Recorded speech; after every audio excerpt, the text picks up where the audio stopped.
Good morning. Welcome back to online classes. Today we will begin with Two Gentlemen of Verona, written by A.J. Cronin. Here,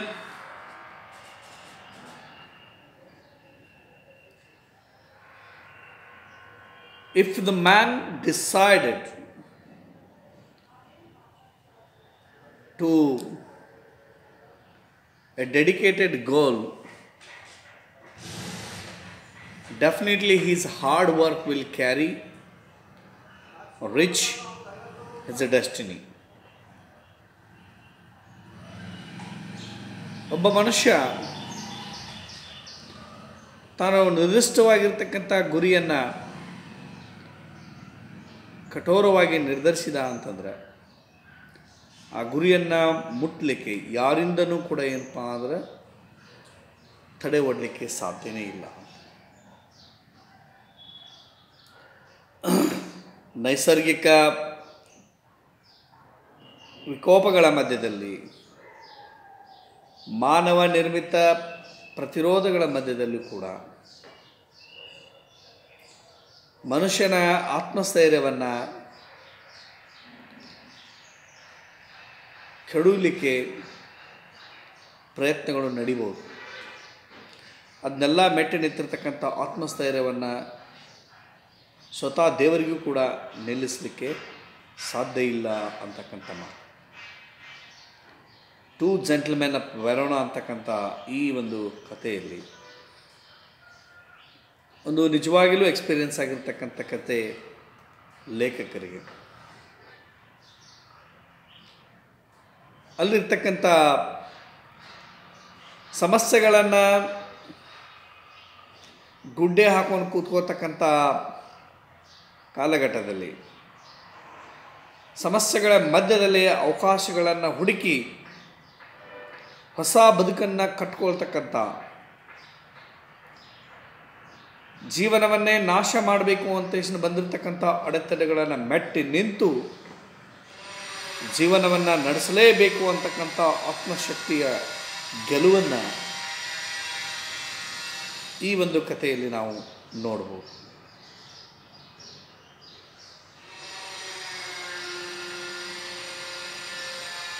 Himalaya ಪರ್ವತವನ್ನು ಏರಿರ್ತಕ್ಕಂಥ Edmund ಹಿಲ್ರಿ ಅವರಿಗೆ he has defeated so many times to claim the Mount Everest. For every time he was escaped, for every time his escape was very narrow. We call it as a narrow escape from the depth of will. And though he had not lost his willpower to climb the Mount Everest, his attempt, his try and try again and again policy has brought him an opportunity to climb the Mount Everest. That opportunity was in the name of Tenzing.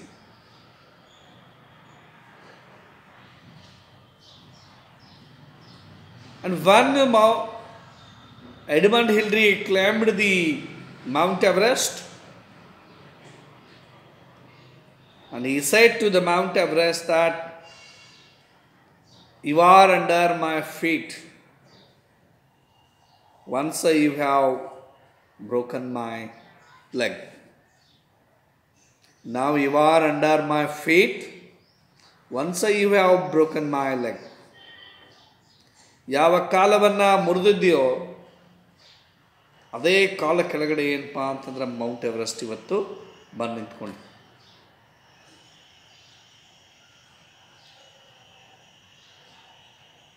Mount Everest ಏರುವಾಗಿನ ಅಪಘಾತದಲ್ಲಿ ಕಾಲು ಮುರ್ಕೊಂಡು ಸಾವಿನ ದವಡೆಯಿಂದ ಪಾರಾಗಿ ಬಂದಿರತಕ್ಕಂಥ ಹಿಲ್ರಿ ಅವರು ದವಾಖಾನೆಯಲ್ಲಿ ಹಾಸ್ಪಿಟಲಲ್ಲಿ ಇರಬೇಕಾದ್ರೆ, hospital bed ಮುಂದ್ಗಡೆ ಗೋಡೆಯಲ್ಲಿ ಏನಪ್ಪ ಅಂತಂದರೆ ಒಂದು ಬೋರ್ಡನ್ನು ಹಾಕ್ಕೊಂಡಿದ್ದಾರೆ, ಮೌಂಟ್ ಎವರೆಸ್ಟ್ ಚಿತ್ರಣವನ್ನು ಹಾಕ್ಕೊಂಡಿದ್ದಾರೆ. ಅದರ ಮೇಲೆ ಬರೆದಿದ್ದಾರೆ,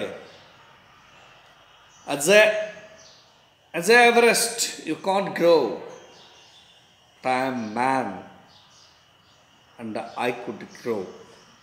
I am growing. ಅದು ಪರ್ವತವಾಗಿ ನಿನಗೆ ಬೆಳೀಲಿಕ್ಕೆ ಅವಕಾಶ ಇಲ್ಲ, ಆದರೆ ಮನುಷ್ಯನಾಗಿ ನನಗೆ ಬೆಳೀತಕ್ಕಂಥ ಸಾಮರ್ಥ್ಯ ಇದೆ. ನಾನು ಬೆಳಿತೀನಿ, ನಾನು ನಿನ್ನನ್ನು ಸೋಲಿಸ್ತೀನಿ ಅಂತಕ್ಕಂಥ ಮಾತು. ಯಾವಾಗಲೂ ಕೂಡ ನಮ್ಮ ಗುರಿಗಳನ್ನು ನಮ್ಮ ಕಣ್ಣು ಮುಂದೆ ಇಟ್ಕೊಳ್ಬೇಕಾಗಿರ್ತಕ್ಕಂಥದ್ದು, ಅದು ನಮ್ಮ ಕಣ್ಣು ಮುಂದಿಂದ ಹೋಗ್ಲಾರ್ದ ನೋಡ್ಕೋಬೇಕಾಗಿರ್ತಕ್ಕಂಥದ್ದು. ಇವತ್ತು ಈ ಸುಂದರವಾಗಿರ್ತಕ್ಕಂಥ ಕಥೆಯಲ್ಲಿ ಎರಡು ಮಕ್ಕಳು ತಮಗೆ ಒದಗಿ ಬರ್ತಕ್ಕಂಥ ಎಲ್ಲ ಕಷ್ಟದ ಸಮಸ್ಯೆಗಳನ್ನು, ಮಾನವ ನಿರ್ಮಿತ ಸಮಸ್ಯೆಗಳು ಮತ್ತು ಪ್ರಕೃತಿ ನಿರ್ಮಿತ ಸಮಸ್ಯೆಗಳನ್ನು ಎದುರಿಸಿ ಮುಂದಿನ ಆಶಾದಾಯಕ ಜೀವನಕ್ಕೋಸ್ಕರ ಕಾಯ್ತಕ್ಕಂಥದ್ದು, ಒಳ್ಳೆ ಭವಿಷ್ಯ ಅವರನ್ನು ಹುಡ್ಕೊಂಡ್ಬರುವ ಹಾಗೆ ಮಾಡಿಕೊಳ್ತಕ್ಕಂಥ ಒಂದು ಆತ್ಮಸ್ಥೈರ್ಯ. ವೆರೋನಾ ಸಿಟಿ, ರೋಮಿಯೋ ಜೂಲಿಯೆಟ್ ಅವರ ಇತಿಹಾಸವನ್ನು ಹೊಂದಿರತಕ್ಕಂಥ ವೆರೋನಾ ಸಿಟಿಯಲ್ಲಿ ಏನಪ್ಪ ಅಂತಂದ್ರೆ ಈ ಒಂದು ಘಟನೆ ನಡ್ಕೊಂಡು ಹೋಗ್ತಕ್ಕಂಥದ್ದು.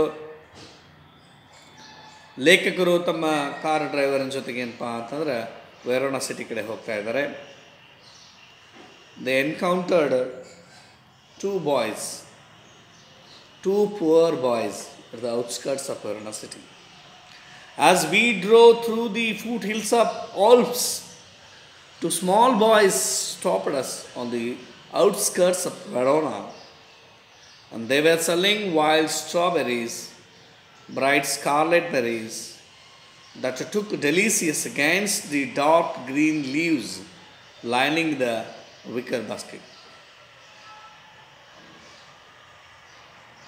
ಲೇಖಕರು ತಮ್ಮ ಕಾರಿನ ಚಾಲಕನೊಂದಿಗೆ ಆಲ್ಫ್ನ ಬೆಟ್ಟಗಳನ್ನು ಸೀಳ್ಕೊಂಡು ವೆರೋನಾ ಕಡೆ ಹೋಗ್ತಾ ಇರಬೇಕಾದ್ರೆ, ವೆರೋನಾ ಸಿಟಿಯ ಹೊರಗಡೆ ಅಂಚಿನಲ್ಲಿ ಇಬ್ಬರು ಜನ ಹುಡುಗರು ಏನಪ್ಪ ಅಂತಂದ್ರೆ ಲೇಖಕರ ಕಾರಿಗೆ ಎದುರಾಗ್ತಾರೆ.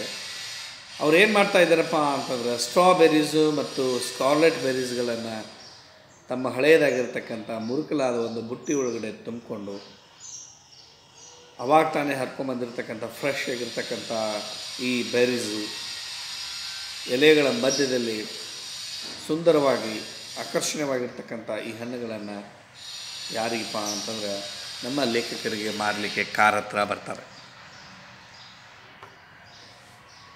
ಲೇಖಕರು ಕಿಟಕಿಯಲ್ಲಿ ಹಣಿಕೆ ಹಾಕಿ ತಮ್ಮ ಹಣ್ಣುಗಳನ್ನು ತೆಗೆದುಕೊಳ್ಬೇಕಂತ ಬಯಸ್ತಿರಬೇಕಾದ್ರೆ ಅವರ ಕಾರಿನ ಚಾಲಕನಾಗಿರ್ತಕ್ಕಂಥ ಲ್ಯೂಗಿ ಹೇಳ್ತಾನೆ, don't buy. Our cautious driver warned the Luigi, you will get the fruit much better in the Verona. ಈ ಹಣ್ಣುಗಳನ್ನು ತೊಗೊಳಕ್ಕೆ ಹೋಗ್ಬಿಡ್ರಿ, ಇದಕ್ಕಿಂತ ಚಲೋ ಹಣ್ಣುಗಳು ಎಲ್ಲಿ ಸಿಗ್ತಾವಪ್ಪ ಅಂತಂದ್ರೆ ಸಿಟಿ ಒಳಗಡೆ ಸಿಗ್ತಾವೆ. Besides these boys, he shrugged his shoulders to convey his disapproval of their shabby appearance. ಆ ಮಕ್ಕಳ ಹೊಲಸಾಗಿರ್ತಕ್ಕಂಥ ಬಟ್ಟೆಯನ್ನು ನೋಡಿಬಿಟ್ಟು ಬೇಡ ಅನ್ನೋ ಥರ ಏನಪ್ಪ ಅದರ ಕೈ ಸನ್ನೆಯನ್ನು ಮಾಡ್ತಾನೆ. One boy had on the worn jersey and cut up khaki pants. ಆ ಇಬ್ಬರಲ್ಲಿ ಒಬ್ಬೊಂದು ಮಗು ಏನಪ್ಪ ಆ ಥರ ಒಂದು ಹಳೆಯದಾಗಿರ್ತಕ್ಕಂಥ ಜರ್ಸಿಯನ್ನು ಹಾಕ್ಕೊಂಡಿದೆ ಮತ್ತು ಅರ್ಧ ಕತ್ತರಿಸಿರ್ತಕ್ಕಂಥ ಪ್ಯಾಂಟ್ಸನ್ನು ಹಾಕ್ಕೊಂಡಿದೆ, ಕಾಕಿ ಕಲರ್ದಲ್ಲಿರ್ತಕ್ಕಂಥದ್ದು. The other a shortened army tunic gathered in a loose folds about his skinny frame. ಮತ್ತೊಬ್ಬ ಹುಡುಗ ಏನಪ್ಪ ಅಂದ್ರೆ ಮಿಲ್ಟ್ರಿ ಟಾನಿಕನ್ನು ಹಾಕ್ಕೊಂಡಿದ್ದಾನೆ, ಗಿಡ್ಡಾಗಿರ್ತಕ್ಕಂಥದ್ದು, ಕಟ್ ಮಾಡಿರ್ತಕ್ಕಂಥದ್ದು. ಅವನ ತೆಳುವಾದ ದೇಹದಲ್ಲಿ ಏನಪ್ಪ ಅಂತಂದ್ರೆ ಅದು ಫ್ರಾಜಲ್ ಆಗಿ ಕಾಣ್ತಕ್ಕಂಥ. Yet gazing it the two little figure with their brown skins, tangled hair and dark earnest eyes, we felt ourselves strangely attracted. My companion spoke to the boys, discovered that they were brothers. ಅವರು ನೋಡ್ತಾ ಇದ್ದಾರೆ. ಅವರನ್ನು ನೋಡ್ತಾ ಇರಬೇಕಾದ್ರೆ ಏನಪ್ಪ ಅಂತಂದರೆ brown colour ಆಗಿರ್ತಕ್ಕಂಥ ಕೂದಲುಗಳು, ಅಂಟ್ಕೊಂಡಿರ್ತಕ್ಕಂಥ ಕೂದಲು, ಕಪ್ಪನೆಯ ಕಣ್ಣುಗಳು. We felt ourself strangely attracted. ಆ ಮಕ್ಕಳನ್ನು ನೋಡಿದ್ರೆ ಅವರು ಸಾಮಾನ್ಯವಾಗಿರ್ತಕ್ಕಂಥವಲ್ಲ ಅಂತ ಎಷ್ಟು ಗೊತ್ತು. ಅಸಾಮಾನ್ಯವಾಗಿರ್ತಕ್ಕಂಥ ಮಕ್ಕಳು, ಅಟ್ರಾಕ್ಟಿವ್ ಅನ್ನು ತುಂಬಿರ್ತಕ್ಕಂಥ, ಆಕರ್ಷಣೆಯನ್ನು ತುಂಬಿರ್ತಕ್ಕಂಥ ಮಕ್ಕಳು ಅಂತ ಅನಿಸ್ತದೆ. My companion spoke to the boys. Driver ಅವನ ಜೊತೆ ಮಾತಾಡ್ತಾನೆ. Discovered that they were brothers. ಮಾತಾಡ್ತಾ ಇರಬೇಕಾದ್ರೆ ಏನು ಗೊತ್ತಾಗ್ತದಪ್ಪ ಅಂದ್ರೆ ನಮ್ಗೆ ಅವೆರಡೂ ಮಕ್ಕಳು ಏನಪ್ಪ ಅಂದ್ರೆ ಅಣ್ಣ ತಮ್ಮ ಇದ್ದಾರ. ಇಬ್ಬರು ಬೇರೆ ಯಾರೂ ಅಲ್ಲ, ಅಣ್ಣ ತಮ್ಮ ಸೇರಿ ವ್ಯಾಪಾರವನ್ನು ಮಾಡ್ತಾಯಿದ್ದಾರೆ. Nicolo the elder was 13. Jacob who barely came up to the door handles of the car was nearly 12 years. Nicolo ಹಿರಿಯ ಅಣ್ಣ ಇದ್ದಾನೆ, ದೊಡ್ಡ ಅಣ್ಣ ಇದ್ದಾನೆ.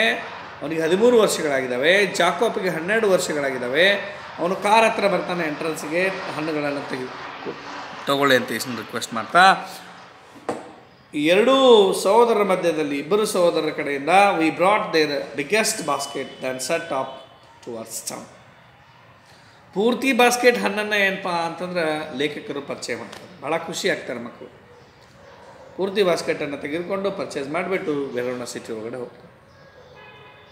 Verona is a lovely city. ಸುಂದರವಾಗಿರ್ತಕ್ಕಂಥ, ಇತಿಹಾಸವನ್ನು ಹೊಂದಿರತಕ್ಕಂಥ, ಐತಿಹಾಸಿಕವಾಗಿರ್ತಕ್ಕಂಥ ಏನಪ್ಪ ಅಂತಂದ್ರೆ ನಗರ. ರಿಚ್ ಇನ್ ಹಿಸ್ಟ್ರಿ, ಇತಿಹಾಸದಲ್ಲಿ ಶ್ರೀಮಂತಿಕೆಯನ್ನು ಹೊಂದಿರತಕ್ಕಂಥ, with quiet medieval streets and splendid building of an exquisite pale honey colour. ಆ ಹನಿ ಕಲರ್ದಲ್ಲಿ, ಹೊಂಬಣ್ಣದಲ್ಲಿ ಹಳೆಯ ಕಾಲದ ಬಿಲ್ಡಿಂಗ್ಗಳು, ಓಣಿಗಳು, ಇತಿಹಾಸದ ಕುರುಹುಗಳನ್ನು ನೋಡ್ತಾ. Romeo and Juliet's are reputed to have lived there. ಅವರು ಅಲ್ಲೇ ಏನಪ್ಪ ಅಂದರೆ ಹುಟ್ಟಿರ್ತಕ್ಕಂಥದ್ದು, ಅಲ್ಲೇ ಬೆಳೆದಿರ್ತಕ್ಕಂಥ ಮಕ್ಕಳು. Bombed in the recent war, it has lost its bridge but not its gaiety or charm. ಮಾನವ ನಿರ್ಮಿತ ಯುದ್ಧಗಳಿಂದ ಅಲ್ಲಲ್ಲಿ ಹಾನಿಯಾಗಿದೆ ಸಿಟಿ ಸೌಂದರ್ಯಕ್ಕೆ, ಆದರೆ ತನ್ನ ವೈಭವವನ್ನು, ಐತಿಹಾಸಿಕ ವೈಭವಕ್ಕೆ ಎಲ್ಲಿ ಕೂಡ ಧಕ್ಕೆಯಾಗಿದೆ. ಬ್ರಿಡ್ಜ್ ಕೂಡ ಬಿದ್ದೋಗ್ಬಿಟ್ಟಿದೆ. ಯುದ್ಧದ ಕುರುಹುಗಳು ಅಲ್ಲೆಲ್ಲಿ ಏನಪ್ಪ ಅಂದರೆ ಕಾಣಿಸ್ತಾ ಇದ್ದಾವೆ.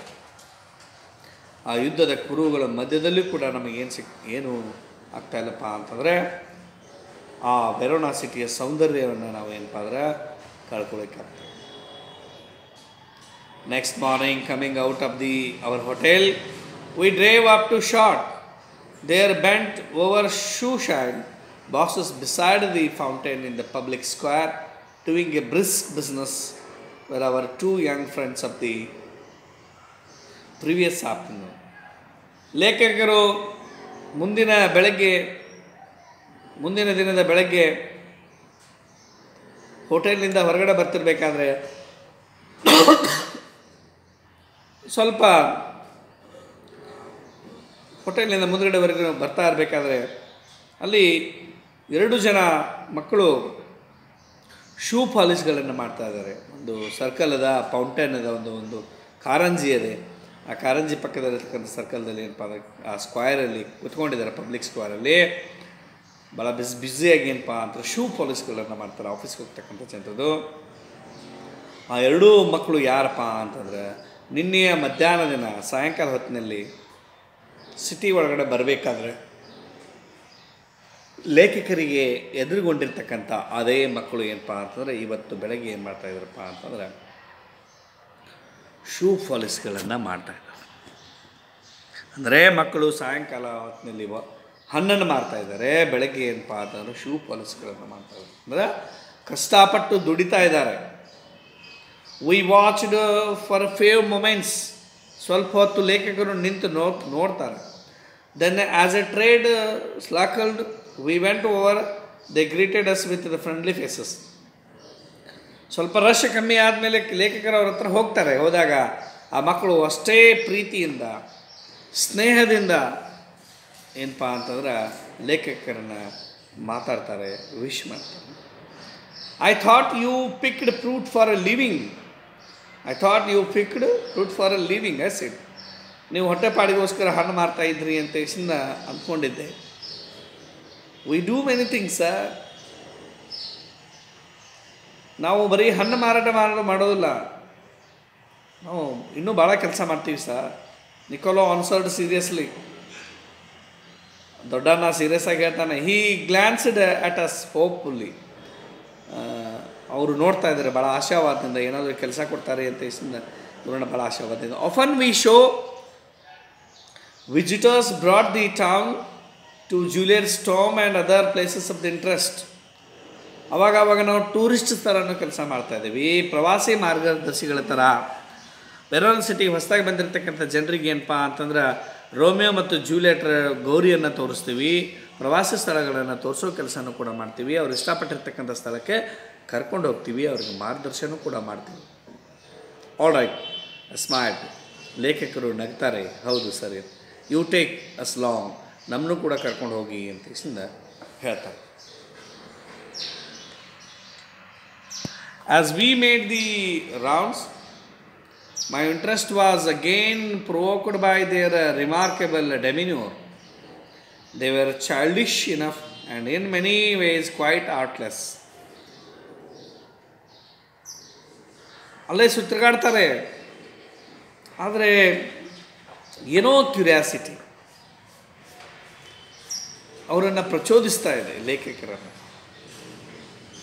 ಈ ಚಿಕ್ಕ ಮಕ್ಕಳು ಇನ್ನೂ ಹುಡುಗಾಡಿತನ ಇರ್ತಕ್ಕಂಥ ಮಕ್ಕಳು, ಬಟ್ ಅವ್ರು ಮಾಡ್ತಕ್ಕಂಥ ಕೆಲಸ ಭಾಳ ಸೀರಿಯಸ್ ಆಗಿದೆ, ಕಲಾತ್ಮಕವಾಗಿಲ್ಲ, ವಯಸ್ಸಾಗಿಲ್ಲ, ಅವರಿಗೆ ಕೆಲಸ ಮಾಡ್ತಕ್ಕಂಥ ವಯಸ್ಸಾಗಿಲ್ಲ ಮಕ್ಕಳಿಗೆ. Jacob, although his lips were paler than they should have been. ಸಣ್ಣ ಮಗ ಇದ್ದಾನೆ, ಜಾಕೋಬ್ ಚಿಕ್ಕವನಿದ್ದಾನೆ, ಕೆಂದುಟಿಗಳು ಎಷ್ಟು ಹೆಂಗಿರ್ಬೇಕಲ್ಲ ಅದಕ್ಕಿಂತ ಒಣಗಿ ಹೋಗಿಬಿಟ್ಟಿದ್ದಾವೆ ಆ ವಯಸ್ಸಿನಲ್ಲಿ. ಮಗು ಕೆಲಸ ಮಾಡಿ was lively as a squirrel. ಆಟ ಆಡಿಕೊಂಡು ತಿರುಗಾಡಬೇಕಾಗಿರ್ತಕ್ಕಂಥ ಮಗುವಿನಲ್ಲಿ ಒಂದಿಷ್ಟು ಉತ್ಸಾಹ ಕಮ್ಮಿ ಇರೋದನ್ನು ನೋಡ್ತಾನೆ. Nicolo's a smile was study and engaging. ನಿಕೋಲೋ ದೊಡ್ಡವನು ಯಾವಾಗಲೂ ಹಸನ್ಮುಖಿಯಾಗಿದ್ದಾನೆ, ನಗ್ತಾ ಇದ್ದಾನೆ. Yet in both these boys faces there was a seriousness. ಆ ಎರಡೂ ಮಕ್ಕಳು ಇನ್ನೂ ಹುಡುಗಾಟಿಗೆ ಮಕ್ಕಳಿದ್ದಾರೆ, ಚೈಲ್ಡಿಶ್ ಇದ್ದಾರೆ, ಬಾಯ್ಸ್ ಇದ್ದಾರೆ, ತುಂಟತನ ಇದೆ ಅವರಲ್ಲಿ. ತುಂಟ ವಯಸ್ಸಿದ್ದರೂ ಕೂಡ ಆ ಮಕ್ಕಳು ಮಾಡ್ತಕ್ಕಂಥ ಕೆಲಸದಲ್ಲಿ ನಾವೇನು ನೋಡ್ತೀವಪ್ಪ ಅಂದ್ರೆ ಸೀರಿಯಸ್ನೆಸ್ಸನ್ನು ನೋಡ್ತೀವಿ, ವಿಚ್ ಒನ್ ರೆಸ್ಪೆಕ್ಟೆಡ್. ಅದು ಬಹಳ ಗೌರವಕ್ಕೆ ಆದರ್ಯ ಆಗಿರ್ತಕ್ಕಂಥದ್ದು. And air of purpose far beyond their years. ಅವ್ರ ವಯಸ್ಸನ್ನು ಮೀರಿ ಏನಪ್ಪ ಅಂದ್ರೆ ಅವರು ಒಂದು ಉದ್ದೇಶಕ್ಕೋಸ್ಕರ, ಒಂದು ಮಹತ್ ಕಾರ್ಯಕ್ಕೋಸ್ಕರ ಇಷ್ಟೊಂದು ಕಷ್ಟಪಡ್ತಾ ಇದ್ದಾರೆ ಅಂತ ಅನ್ನಿಸ್ತಾ ಇದೆ. In the week which followed, as we saw them frequently, for they proved extremely useful to us. ಒಂದು ವಾರ ಅಲ್ಲಿ ಇರ್ತಿರ್ಬೇಕಾದ್ರೆ, ವೆರೋನಾ ಸಿಟಿಯಲ್ಲಿ ಇರ್ತಿರ್ಬೇಕಾದ್ರೆ ಲೇಖಕರು ಈ ಮಕ್ಕಳು ಭಾಳ ಫ್ರೀಕ್ವೆಂಟಾಗಿ ಪದೇ ಭೇಟಿ ಆಗ್ತಾರೆ ಮಕ್ಕಳು, ಮತ್ತು ಲೇಖಕರಿಗೆ ಅವಶ್ಯಕವಾಗಿರ್ತಕ್ಕಂಥ ಸಹಾಯವನ್ನು ಏನಪ್ಪ ಅಂತಂದ್ರೆ ಆ ಮಕ್ಕಳು ಮಾಡ್ತಾರೆ, ಭಾಳ ಉಪಯೋಗಕಾರಿ ಸಹಾಯವನ್ನು ಮಾಡ್ತಾರೆ. We wanted a pack of American cigarette ಬೇಕಂದ್ರೆ ಸಿಗರೇಟ್ ತಂದು ಕೊಡ್ತಾರೆ. ಒಪೇರಾ ಕೇಸ್ ಹೋಗ್ಬೇಕಾದ್ರೆ ಸೀಟ್ ರಿಸರ್ವೇಷನ್ ಬೇಕಾದ್ರೆ ಸೀಟ್ ರಿಸರ್ವೇಷನ್ ಕೊಡ್ತಾರೆ. ರೆಸ್ಟೋರೆಂಟ್, ಒಳ್ಳೆಯ ರೆಸ್ಟೋರೆಂಟ್ ಹೆಸರುಗಳನ್ನು ಹೇಳ್ತಾರೆ, ಕರ್ಕೊಂಡು ಹೋಗ್ತಾರೆ. ಒಳ್ಳೆಯ ಊಟ ಸಿಗ್ತಕ್ಕಂಥದ್ದು ರಾವಲಿಯಲ್ಲಿ. Nicolo and Jacob could be replied upon the satisfy our needs. ಆ ಲೇಖಕರ ಎಲ್ಲ ಅವಶ್ಯಕತೆಗಳನ್ನು ಕೂಡ ಏನಪ್ಪ ಅಂತ ಈಡೇರಿಸ್ತಕ್ಕಂಥ ಕಾರ್ಯವನ್ನು ನಿಕೋಲೋ ಮತ್ತು ಜಾಕಬ್ ಮಾಡ್ತಾರೆ, with their usual cheerful confidence. ಭಾಳ ಉತ್ಸಾಹದಿಂದ, ಭಾಳ ಆಸಕ್ತಿಯಿಂದ ಏನಪ್ಪ ಅಂತಂದ್ರೆ ಈ ಕೆಲಸವನ್ನು ಮಕ್ಕಳು ಏನಪ್ಪ ಅಂತಂದ್ರೆ ಲೇಖಕರಿಗೋಸ್ಕರ ಮಾಡ್ತಕ್ಕಂಥ. What struck one most was their unremitting willingness to work. ನಮಗೆ ಭಾಳ ಮನಸ್ಸಿಗೆ ಹಚ್ಚಿರ್ತಕ್ಕಂಥದ್ದು ಏನಪ್ಪ ಅಂತಂದ್ರೆ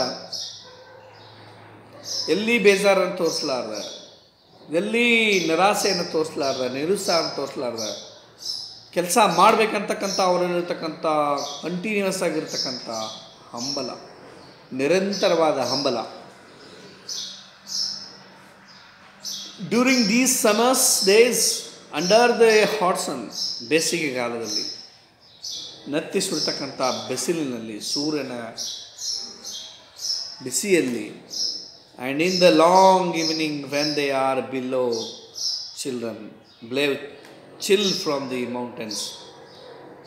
ಸಾಯಂಕಾಲ ಬರ್ತಕ್ಕಂಥ ಚಳಿಯನ್ನು ತಡ್ಕೋತು, ಬೆಟ್ಟದಿಂದ ಬರ್ತಕ್ಕಂಥ ತಣ್ಣನೆ ಚಳಿಯನ್ನು ತಡ್ಕೊ. ದೇ ಶೈನ್ಡ್ ಶೂಸ್, ಬೂಟನ್ನು ಪಾಲಿಶ್ ಮಾಡ್ತಾರೆ. ಸೋಲ್ಡ್ ಫ್ರೂಟ್, ಹಣ್ಣುಗಳನ್ನು ಮಾರಾಟ ಮಾಡ್ತಾರೆ. ಹಾಕ್ಡ್ ನ್ಯೂಸ್ ಪೇಪರ್ಗಳನ್ನು ಮಾರಾಟ ಮಾಡ್ತಾರೆ. ಕಂಡಕ್ಟೆಡ್ ಟೂರಿಸ್ಟ್, ಪ್ರವಾಸಿ ಮಾರ್ಗದರ್ಶಕರಾಗಿ ಕೆಲಸ ಮಾಡ್ತಾಯಿದ್ದಾರೆ. ಎಷ್ಟು ಕೆಲಸ ಮಾಡ್ತಾಯಿದ್ದಾರೆ. Rans exploited every avenue with the troubled economy of the town left open to them. ಯುದ್ಧದಿಂದಾಗಿ ಆರ್ಥಿಕವಾಗಿ ದಿವಾಳಿ ಎದ್ದಿರ್ತಕ್ಕಂಥ ಅಂಥ ಒಂದು ದುಸ್ಥಿತಿ ಇರತಕ್ಕಂಥ ಆ ಪಟ್ಟಣದಲ್ಲಿ, ನಗರದಲ್ಲಿ ಕೂಡ ತಮ್ಮ ಆರ್ಥಿಕ ಶಕ್ತಿಯನ್ನು ಚೈತನ್ಯಪೂರ್ವಕವಾಗಿ ಏನಪ್ಪ ಅಂದರೆ ಬಡಿದೆಬ್ಬಿಸ್ಕೋತಾ ಇದ್ದಾರೆ. ತಾವೇ ಖುದ್ದಾಗಿ ಕೆಲಸವನ್ನು ಸೃಷ್ಟಿ ಮಾಡಿಕೊಂಡು, ತಾವೇ ಖುದ್ದಾಗಿ ಕೆಲಸವನ್ನು, ಯಾವ ಕೆಲಸ ಸಿಗ್ತದೆ ಆ ಕೆಲಸ ಮಾಡೋದು, ಕೆಲಸ ಹುಡ್ಕೋದಿಲ್ಲ, ಇದ್ದಿರ್ತಕ್ಕಂಥ ಕೆಲಸಗಳನ್ನು ಮಾಡಿ ನಮ್ಮ ಆರ್ಥಿಕ ದುಸ್ಥಿತಿಯನ್ನು ಬಡಿದೆಬ್ಬಿಸ್ತಾ ಇದ್ದಾರೆ. ಆದರೆ ಈ ವಯಸ್ಸಿನಲ್ಲಿ ಇಷ್ಟೆಲ್ಲ ಕಷ್ಟಪಟ್ಟು ದುಡಿಯೋ ಅವಶ್ಯಕತೆ ಏನಿದೆ ಅಂತಕ್ಕಂಥದ್ದು ಪ್ರಶ್ನೆ, ಲೇಖಕರಿಗೆ ಉಳಿದಿರ್ತಕ್ಕಂಥ ಪ್ರಶ್ನೆ. ಇಷ್ಟೆಲ್ಲ ಕಷ್ಟಪಡ್ತಾ ಇದ್ದಾರೆ. ಬೆಳಗ್ಗೆ ಎದ್ದು ಬೂಟ್ ಪಾಲಿಸ್ಗಳನ್ನು ಮಾಡ್ತಾ ಇದ್ದಾರೆ. ಸಾಯಂಕಾಲ ಹೊತ್ತು ಹಣ್ಣುಗಳನ್ನು ಮಾರ್ತಾ ಇದ್ದಾರೆ. ಅದಕ್ಕಿಂತ ಮುಂಜಾನೆ ಎದ್ದು ನ್ಯೂಸ್ ಪೇಪರ್ಗಳನ್ನು ಮಾರಾಟ ಮಾಡ್ತಾ ಇದ್ದಾರೆ. ಟೂರಿಸ್ಟ್ ಆಗಿ ಕೆಲಸ ಮಾಡ್ತಾ ಇದ್ದಾರೆ. ಪ್ರವಾಸಿ ಮಾರ್ಗದರ್ಶಿಗಳಾಗಿ ಕೆಲಸ ಮಾಡ್ತಾ ಇದ್ದಾರೆ. ಬೆಳಗ್ಗೆಯಿಂದ ಸಾಯಂಕಾಲವರೆಗೂ, ಸಂಜೆವರೆಗೂ ಕಷ್ಟಪಟ್ಟು ದುಡಿತಾ ಇದ್ದಾರೆ.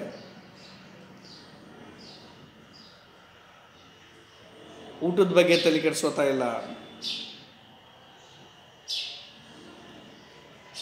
ತಿಂಡಿ ಬಗ್ಗೆ ತಲೆ ಕೆಡಿಸೋತಾ ಇಲ್ಲ, ನಿದ್ರೆ ಬಗ್ಗೆ ತಲೆ ಕೆಡಿಸೋತಾ ಇಲ್ಲ, ರೆಸ್ಟ್ ಬಗ್ಗೆ ತಲೆ ಕೆಡಿಸೋತಾ ಇಲ್ಲ.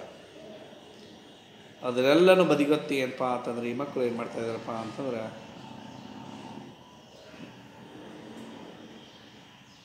ಯಾವುದೋ ಒಂದು ಮಹತ್ತರವಾಗಿರ್ತಕ್ಕಂಥ ಉದ್ದೇಶಕ್ಕೋಸ್ಕರ ಈ ಕೆಲಸಗಳನ್ನು ಮಾಡಿ ಸೀರಿಯಸ್ ಆಗಿ ಏನಪ್ಪ ಅಂತಂದ್ರೆ ತಮ್ಮ ಆರ್ಥಿಕತೆಯನ್ನು ಬೆಳೆಸ್ತಾ ಇದ್ದಾರೆ ಅಂತಕ್ಕಂಥದ್ದು. ಮುಂದೆ ಯಾವ ಕಾರಣಕ್ಕೋಸ್ಕರ, ಯಾವ ಮಹತ್ತರವಾದ ಉದ್ದೇಶಕ್ಕೋಸ್ಕರ ಈ ಕಷ್ಟವನ್ನು ಪಡ್ತಾ ಇದ್ದಾರೆ ಅಂತಕ್ಕಂಥದ್ದನ್ನು ಮುಂದಿನ ಕ್ಲಾಸಲ್ಲಿ ನೋಡೋಣ ಅಂತ ಹೇಳ್ತು ಇವತ್ತಿನ ಈ ಕ್ಲಾಸನ್ನು ಮುಗಿಸ್ತಾ ಇದ್ದೀನಿ. ಜೈ ಹಿಂದ್.